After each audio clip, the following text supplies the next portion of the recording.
We've lived a lifetime in a country we could never call our own. I think that Dickens' first lines, "It was the best of times, it was the worst of times," I've always, well, I think he kind of makes it pretty clear in the writing that he meant it to be ironic, and he meant it to say that it's exactly as things are today. The time he was writing about then, he thought was very much like the time he was living in, and it's certainly very much like the time we're living in.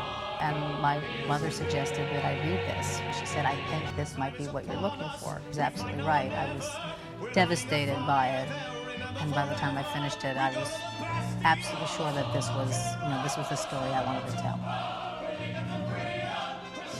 But I really don't think that I'm being boasting when I say I think people will think that this is the most fantastic sounding group of singers and voices that they have heard on Broadway in years and years and years.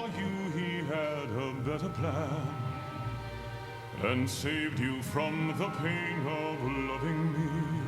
The sets dance, as our director Warren Carlyle likes to say, and it's true. The sets are another character in the piece, which is fitting because it is a tale of two cities, and the two cities are integral to telling the story.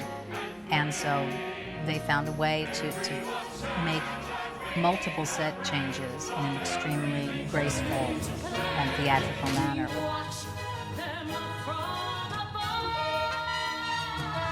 I think the thing that is most universal about the story is the sense of family and the sense of belonging and people, taking care of each other and loving each other and just what the power of that can be and how, really amazing things can happen if people care about each other and go that extra mile for each other. And that's ultimately what happens in the story. There's a really difficult situations and dangerous situations that people are in, and other people kind of come to the rescue. And we could all use a little bit of that in our lives, and a lot of us fortunately actually have that, and that's usually